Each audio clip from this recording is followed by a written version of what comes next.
Non, il rentre dans le temple et il renverse les tables. Pour moi, c'est assez puissant d'utiliser cette colère pour changer les choses pour les bonnes. Bienvenue à toutes dans notre émission carémentfemme.com. Nous allons rentrer dans le vif du sujet qui est sur la colère. Pour moi, la colère, c'est une émotion que j'ai souvent. Je trouve qu'on a peur des gens qui sont en colère, ou on a peur de nous-mêmes quand on est en colère aussi. Souvent, il y a un sentiment d'injustice ou de tristesse. La colère prend le dessus et en fait, il s'est passé quelque chose avant. Et ça m'a aidé aussi à comprendre pourquoi je me mettais en colère. Parce que Jésus, il est en colère, mais il n'est pas agressif dans le sens qu'il veut faire mal aux gens autour de lui. Enlevez cela d'ici. Cessez de faire de la maison de mon père une maison de commerce. Est-ce qu'on peut justifier notre propre colère avec celle de Jésus? Ça serait bien, hein?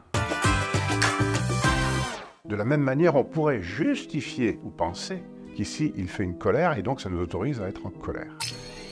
L'enjeu, c'est que les deux moments où Jésus parle de la maison de son Père, ce sont des enseignements sur lui-même, sa résurrection et sa divinité. Tous ces animaux déjà qui sont dans le temple, on imagine déjà le bruit de leur présence. Jésus qui arrive, qui prend une corde, qui fait claquer son fouet, la monnaie qui tombe au sol, la colère de Jésus. J'ai vraiment été submergée par ce bruit en fait dans l'évangile. J'ai été touchée par l'idée de la colère qui ne blesse pas, une colère qui n'agresse pas. Bien, je me dis qu'il y a du boulot.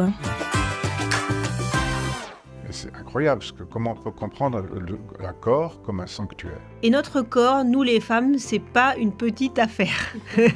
On vous invite à écrire une parole bienveillante à votre égard.